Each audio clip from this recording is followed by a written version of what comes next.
let's go ahead and get started. As I mentioned, for those that had joined in the first few minutes here, we're doing this a little bit differently than the traditional 10-spot webinar where I have a presentation and I walk through some slides and you all are just, kind of muted and sitting there participating. We wanted to make this a little bit more engaging, where you can turn your videos on, turn your videos off, ask questions throughout the conversation. However you best like to participate in webinars is perfectly fine for Danielle and I. We're going to have our videos on because we want you to have a face to the names. And yeah, let's go ahead and get started. So I will do my best to monitor the chat as well as Danielle. If you have any questions and you want to just throw them in the chat, or if you want to unmute, we are capable of hopefully managing both. Let's see how we do. Let's go We ahead. got this. We got this. So to kick off today's conversation, guys, the media, well, the world really is talking a lot about the Great Resignation, and rightfully so, right? 4.5 million workers voluntarily left their jobs in November. Now, based on new data, we're kind of clarifying the term, the Great Resignation, because it's not that everyone simply quit and walked away. Many workers are shifting to new industries or careers that offer higher wages, better benefits, and are more aligned with their values.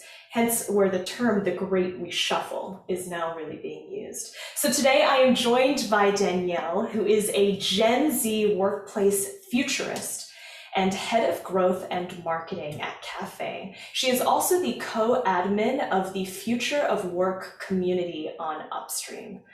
I have really leaned on Danielle as a resource when it comes to understanding the employee experience and how, as a company, we can attract and retain specifically Gen Z employees. So welcome, Danielle. Thank you for that wonderful introduction, Sammy, and thank you for having me. I'm very excited for today. It's going to be a meaty discussion. Yeah, for sure. So guys, as we mentioned at the top, this is an informal discussion. If you have any questions, throw them in the chat, unmute yourself, and we'll be sure to address them. So Danielle, I want to kick off because LinkedIn published a report on the Great, Reshuffle, stating that there are really three areas of focus. It's how we work, remote or on-site, where we work, changing industries or companies, and why we work. And that's to do with work-life balance or finding a job or a company that really resonates with your values. So how can organizations, in your opinion, proactively address the Great Reshuffle? Yeah, it's a really big question. I think that it really starts with listening. And so I'll go backwards to sort of talk about my experience entering the workplace. So when I was in college, I saw this really big disconnect between my siblings who were in college or were outside of college and were working in corporate and in different industries. And I saw a big disconnect between their experience being kind of negative and not great and what people around me, my peers, wanted from their jobs and careers, which was, great life and happy and wellness and all this. So I was like, oh, like it doesn't make sense, because shouldn't these large corporations that, we spend a lot of our time actually working for, shouldn't they be providing us value and positivity and a great life? So why were they taking away from it? So that was something I wanted to really dig in and understand. And I think that it's pretty crazy to think that 5 years later, this is actually the conversation that's happening. But I think at the heart of it, it's how can companies understand people and their backgrounds better? And I think it really is this listening to understand sort of thing versus just kind of putting out a survey and just for the sake of it, or to have the data because data makes you feel comfortable and like you understand what's happening.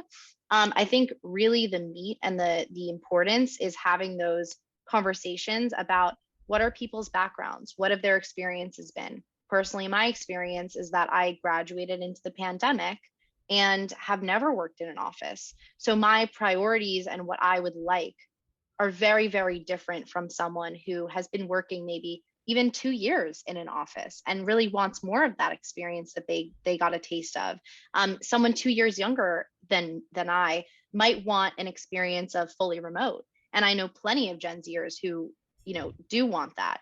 So I think that's one, is really listening to understand people, their backgrounds, secondly, I think what their priorities are. Mhm. So obviously, your needs and priorities shift as you get older, right? And as you have a family and a house and whatnot. So I think when you can understand where people are at and what their needs are, you can then identify the areas in which you may be filling those needs and areas in which you're not. And in those areas that you are fulfilling the needs, you can double down, and let's say you're providing really great education for people and upskilling, and your L&D is phenomenal. But let's say someone's really struggling with their financial literacy, something that PayPal did, which their CHRO was talking about a few weeks ago on a Future of Work conference.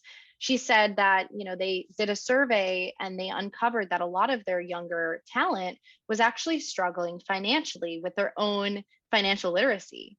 And what they did was they evaluated disposable income at every single level of the organization, then implemented additional equity grants, stipends, early wage access, so that everyone would have an equal amount of disposable income, or equitable amount of disposable income at the end of each month or year. So having this really needs-based and priorities-focused approach to your talent, and proactively addressing it. And if you can't proactively address it now, then being honest and transparent with people about what you can do for them, versus what you can't. And I think just that transparency, especially for Gen Z, is really, really crucial and important. And I think it's a huge reason why a lot of people are actually leaving organizations, because there was this lack of transparency over the last 2 years. And that's no one's fault, right? But it's about how are you learning? And when people do return to an office, or if they do, they want to see that something has changed. They Mm. want to see the tangible and physical change. So I think it's, these sort of steps and being proactive, like I said, is really crucial to helping people understand that they do have a place here. They will have a place if they don't feel like they do today. Yeah, that makes perfectly good sense. And I do wonder when these days to look for a new job, it is you can find a new job in 3 seconds. Log in on LinkedIn and very quickly apply to various job openings. I feel like in the office that was, maybe the word isn't mitigated, but you were sometimes distracted by the energy of the office, and you might forgive a certain things, that you're like, oh, whatever, maybe the perks aren't fantastic, but I like the energy here. But with everyone fully remote, or many companies being fully remote, it's enabled people to quickly think like, oh, that's not working, I'm going to go ahead and apply to 3 other jobs. So my question for you is, what are people missing, or what are they searching for that they're not getting when it comes to the employee experience? Yeah, I think, it relates, first of all, it relates to internal like wayfinding that we've all just we've all just been through this huge thing. It's called the pandemic. I don't know if you've heard of it, but I think it's forced a lot of us to really buckle down and say, like, what is adding to my life and what is taking away from it? And choosing to say, well, if I can, and if I identify an opportunity where that enriches my life, where I can do more of the things that I love versus staying where I am, I think they're always going to choose that first decision, that first choice. So I think in terms of like the employee experience and providing better experiences, studying the needs and priorities of people based on what their priorities are, and trying to address those is a really great way to enhance the employee experience. sitting down, having one-on-one sessions with people, I think is really crucial.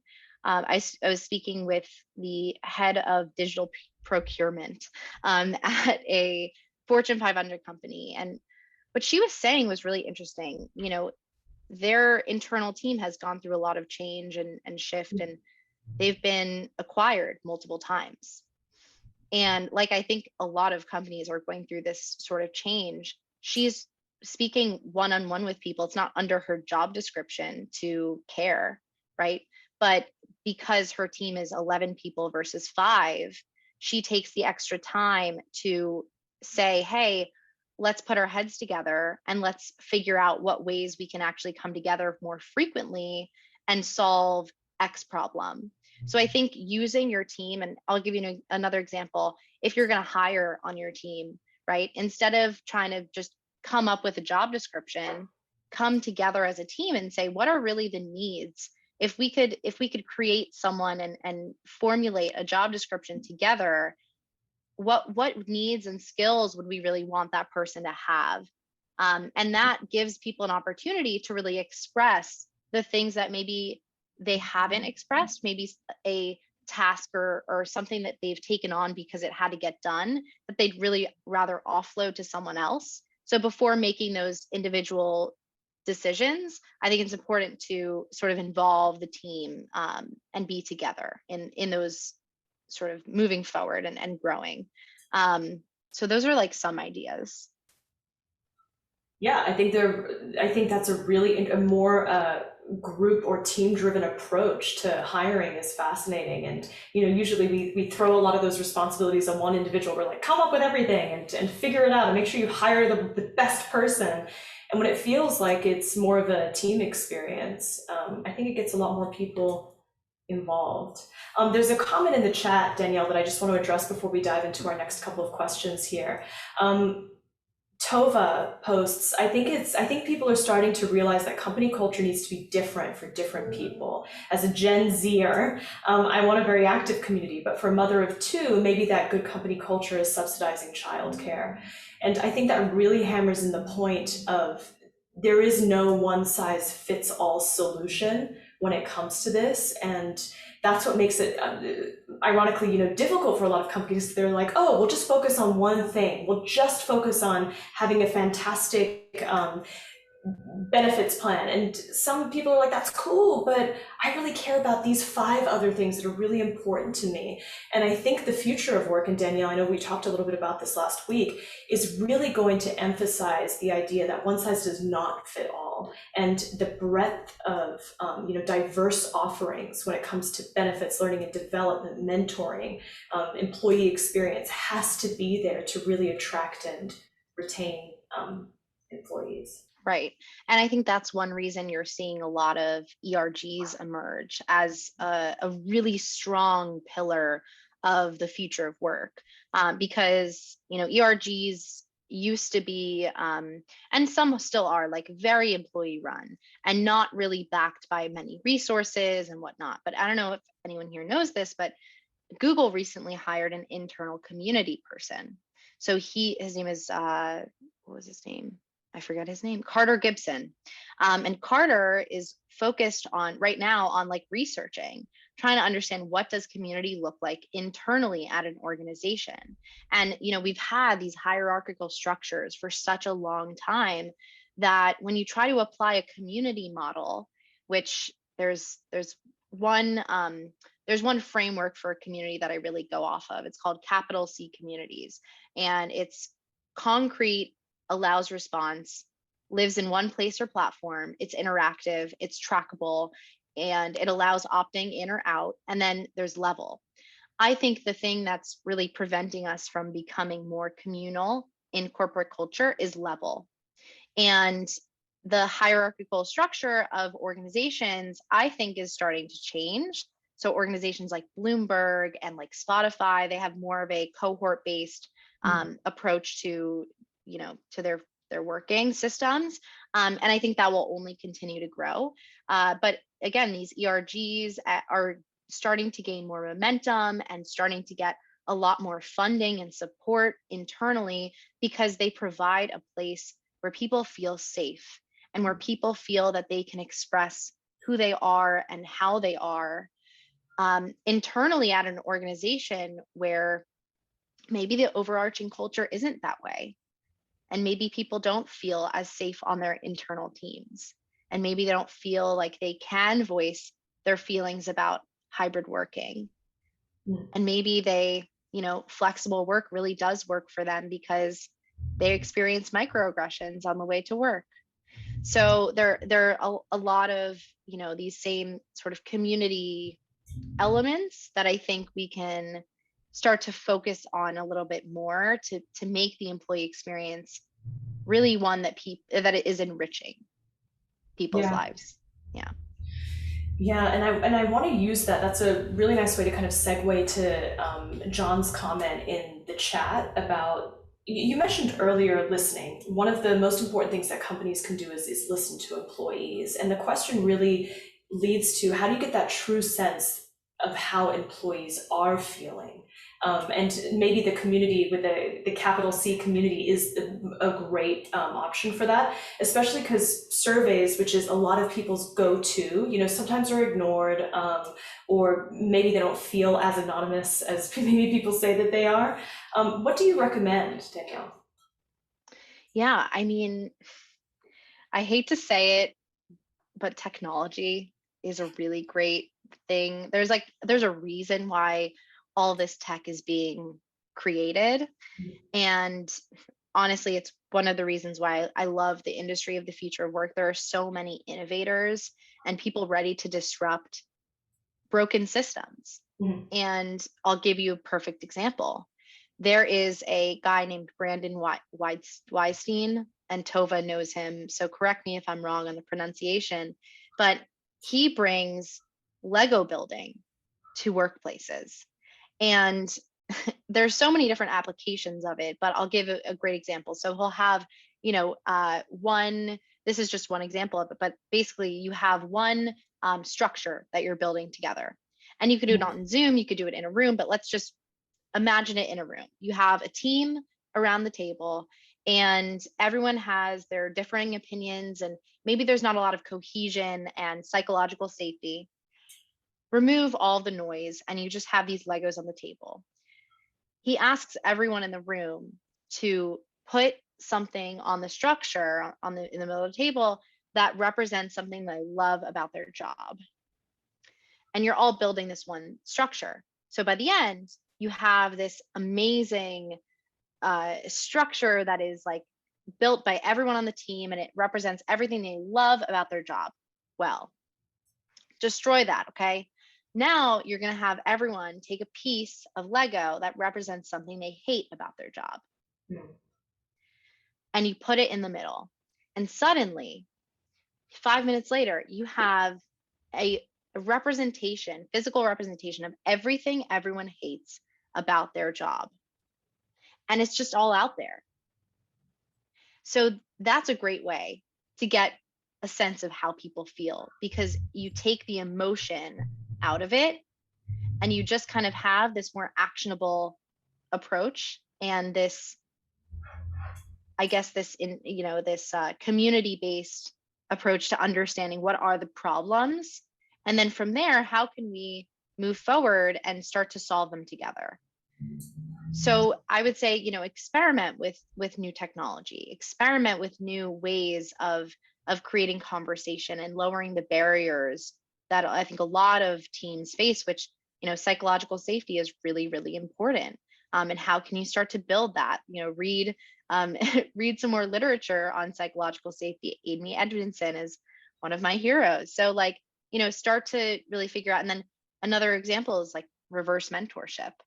It's something that I'm currently working on in terms of how does it actually work? I'm experimenting, I'm beta testing my own reverse mentors. And it's been really incredible because I'll get to an end of a session with someone who I'm talking to about the future of work. And they'll say to me, wow, it's so useful to have your perspective on this. And Sammy, I like to think that we're kind of a reverse mentorship situation and mentoree, you are you're driving business, you're a founder, you are creating conversation about the future of work and leadership.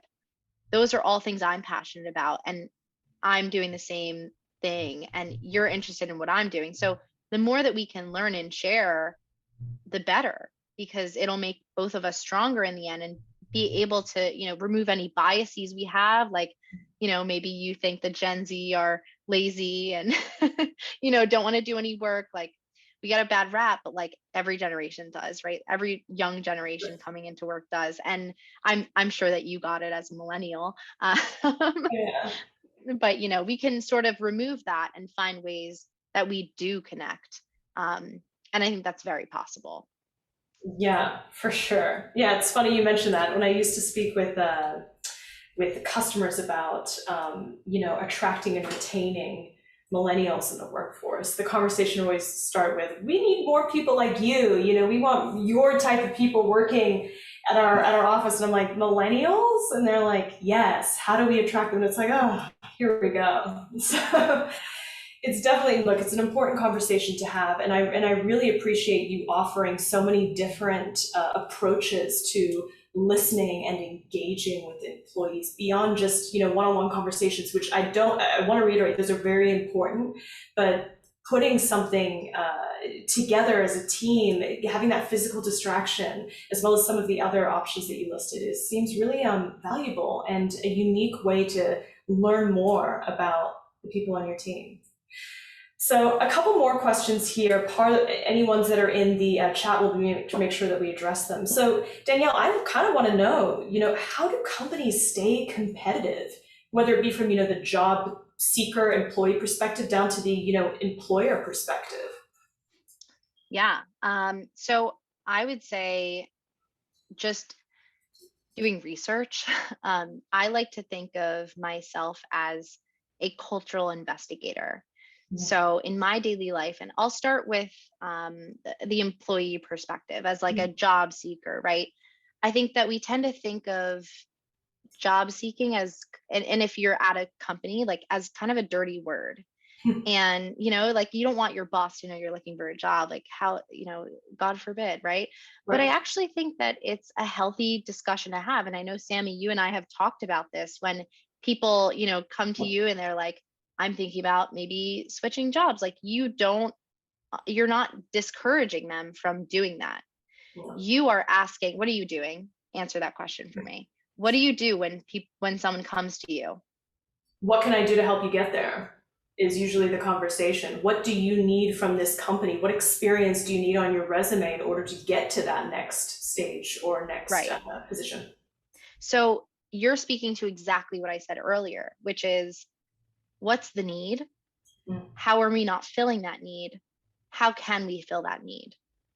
And I think I've been in an experience in a toxic culture where talking about finding a job was a dirty word. And like, I never want anyone to feel the shame that I felt again. And so that's why I think we need to normalize the conversation around job seeking, because everyone's doing it. They're like 80%, people are looking for a job passively or actively. So instead of shying away from it, right, address the situation, say like, hey, like, what are you looking for? So from the job seeker perspective, I think like we always need to be a cultural investigator. We always need to be thinking about like, what is my friend's experience at X company? Mhm. And, always checking in with each other about like what we're experiencing, because your best coworkers are actually your friends and your roommates, right? Um, and you're always learning from them and their experiences. The second thing I would say for employers is like, learn from that, right? Learn from why are people leaving, right? And learn from what are they going to. If you can find out what that company, how that company was able to entice someone like at your top talent, well, bring that back to the drawing board and try to incorporate more of that. Or even better, talk to your current employees and say, what do we need to do to create a culture that will make you want to be here, will make people want to come here to work, right? Instead of leaving. And at the same time, I'll say, like, sometimes it's just circumstance. Like sometimes you just can't do anything to prevent people from leaving. But if you're an organization that has 2% Gen Zers on across the entire organization of 500, young people are probably not going to want to work at your company, and you're going to have to do more in terms of employer branding, in terms of financial literacy, right? Filling those needs of this generation, right? Creating opportunities for people to go out and give more back to their communities, and do more of that outreach, and create a difference in the world, which is what we're really looking to do.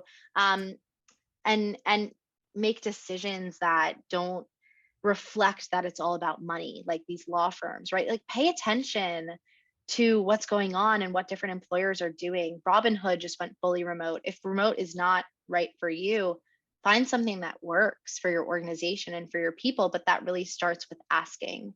And I'll say too, like, little cafe plug, the reason that we built a product that encourages flexibility and that gives people really the transparency to know where people are working, what events are happening at the office. The reason that we did that is because we want people to make the most informed decisions rather than forcing them to book a desk or forcing them to come back to the office. Like, we want it to be something that comes from, well, what is the culture? Let's figure it out together.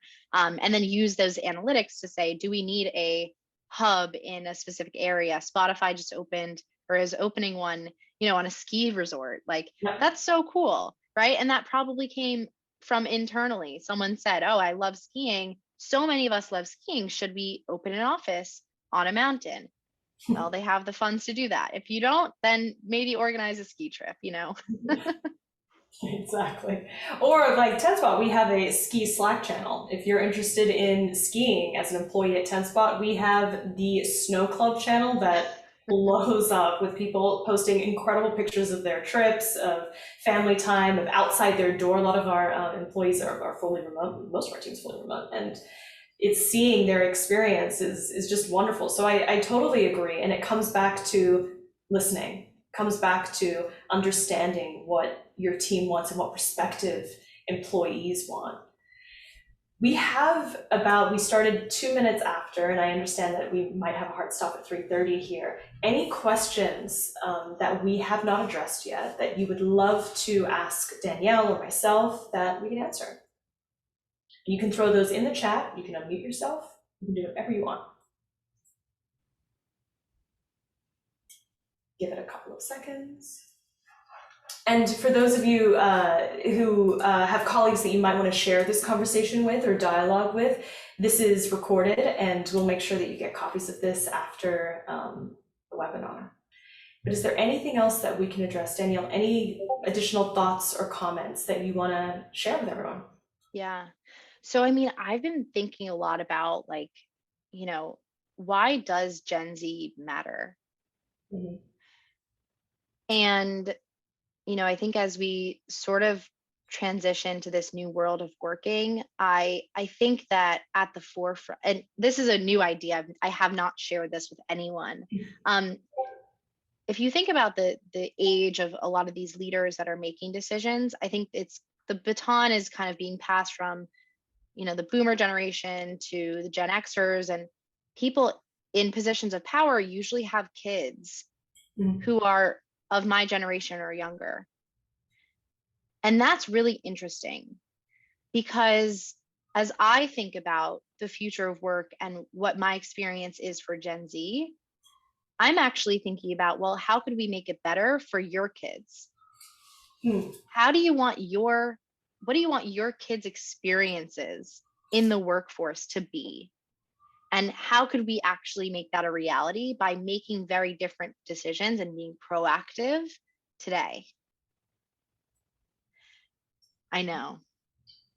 No, I want to pause and let that sink in for a second. Yeah, that completely shifts the perspective, doesn't it?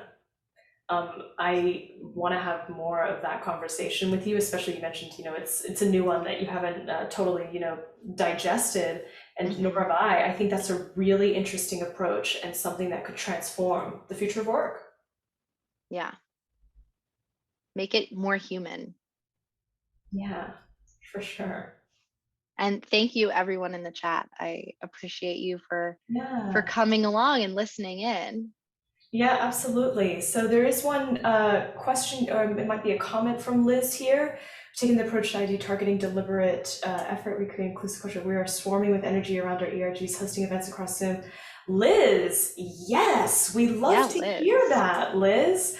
What a fantastic culture to create. And I love the swarming with energy is a perfect way to describe. I can feel that. Feels very palpable. So thank you for sharing. And that's really wonderful to hear. And thank you for joining us today to hear a little bit, further insights on that. And maybe next time we'll have you join us as one of our co-hosts so we could talk about it. Yeah, that's so interesting. I'm actually hosting a conversation on February 7th on LinkedIn live audio events. And the idea was, flexible work is important. We all kind of understand it, and we have our own ideas for what it could be, but I don't think that the conversation around DEI and flexibility and flexible first has really been discussed very much from the perspective of what is the experience and what's the difference for the working parent versus the Black person at work versus the disabled person or abled person, and versus the person who has serious mental health problems and challenges.